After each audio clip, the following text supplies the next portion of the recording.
Hi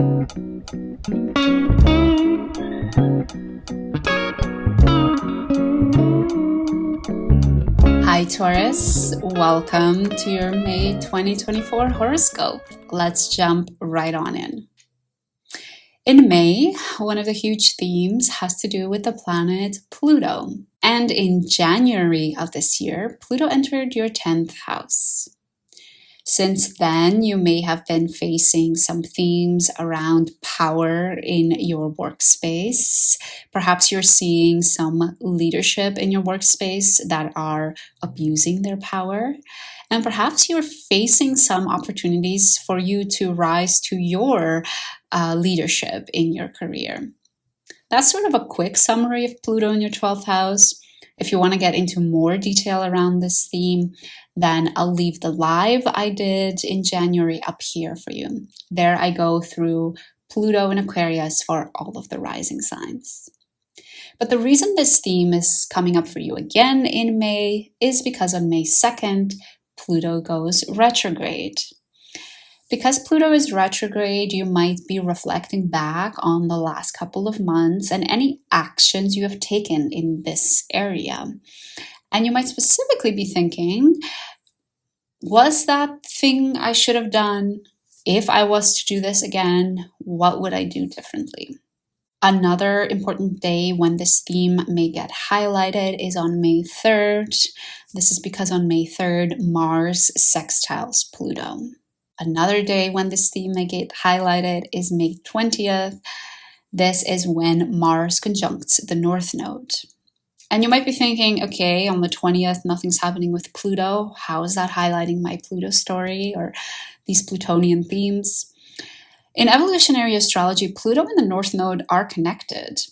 When we learn the tough lessons from Pluto, we actually are stepping towards our North Node. We are stepping in the direction of our soul's evolution. And that's why on the 20th, you might see these themes coming up again. And what's interesting about the 20th is Mars and the North Node are conjunct in your 12th house.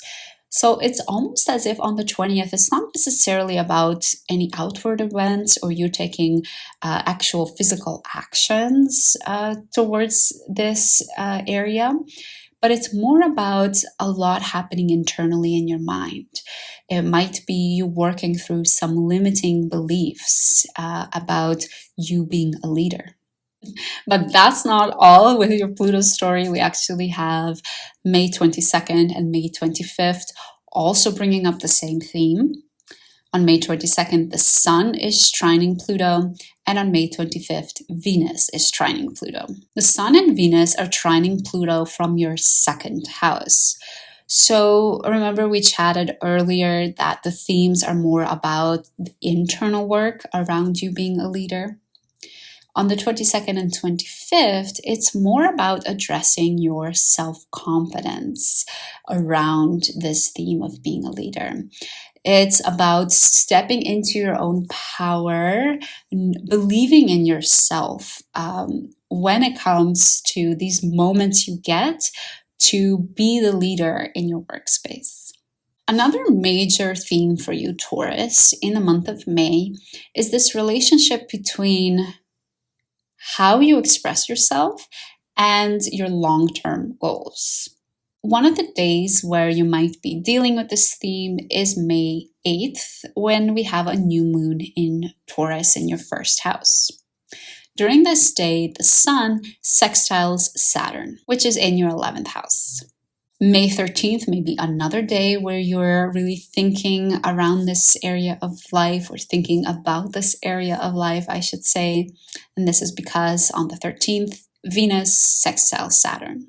With Saturn in your 11th house, it's almost as if your goals and your plans to sort of improve and accomplish things in your future are just not working. You are facing some sort of a roadblock and you're not able to move and advance and achieve your goals.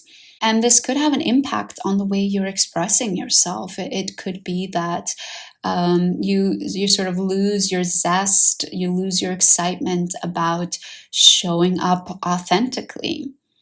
But it could also be that when you show up authentically, when you put in the time and the energy um, to express yourself to exactly as to who you are, that it might help you move around those roadblocks for achieving your future goals.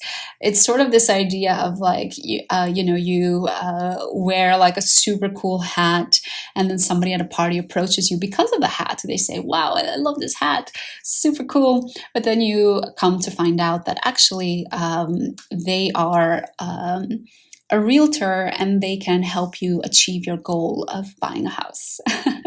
It's a very specific random example, but I hope that gives you some sort of an idea of how this theme could manifest. Towards the end of the month, as the Sun and Venus are leaving your first house, they are highlighting this theme again because on their way out of your first house, they sextile Neptune in your 11th house again. And towards the end of the month, it might not feel so restricted.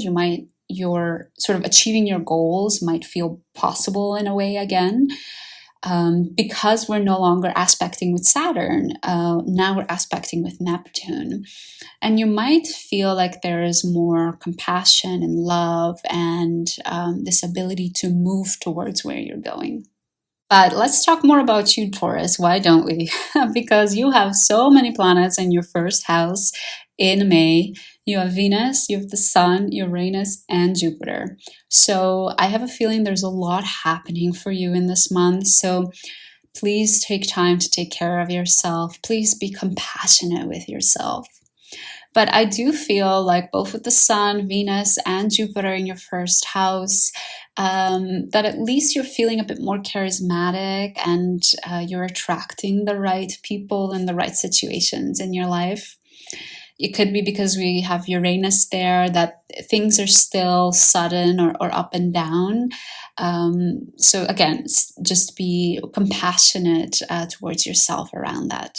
But some of the main days around this theme are May 13th, when the Sun conjuncts Uranus, May 18th, when Venus conjuncts Uranus and the Sun conjuncts Saturn, and May 23rd, when May 23rd, when Venus conjuncts Jupiter. As the month progresses, though, and we get closer to June, there is a shift in focus from your first house to your second house. The Sun initiates this focus on the 20th of May when it enters the sign of Gemini. On May 23rd, we also have a full moon in Sagittarius, which again is highlighting this axis of Gemini and Sagittarius, or second and eighth house.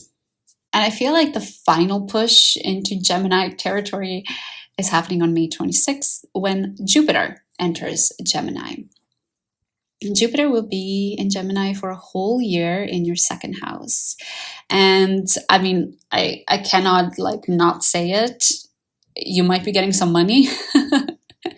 If you have been wanting to ask for a raise, do it May 26th onwards. Having Jupiter in your second house can, of course, result in money. It can result in more self-confidence. It can result in a bigger ability of you to provide for yourself and to take care of yourself, whether emotionally, mentally, financially, physically. It's really about being independent and taking care of yourself on your own. I'm going to do a whole live later in May about Jupiter and Gemini, about Jupiter through the houses. So if you want to make sure you catch that one, then make sure you subscribe. But overall, Taurus, that is everything happening in May for you specifically. There's some exciting things there, so I hope you're looking forward to it. Let me know down in the comments, what has Jupiter in your first house felt like? What has it brought to you? Did you enjoy it? I would love to hear some of your experiences. Thank you so much for joining me, Taurus, and I hope to see you again soon.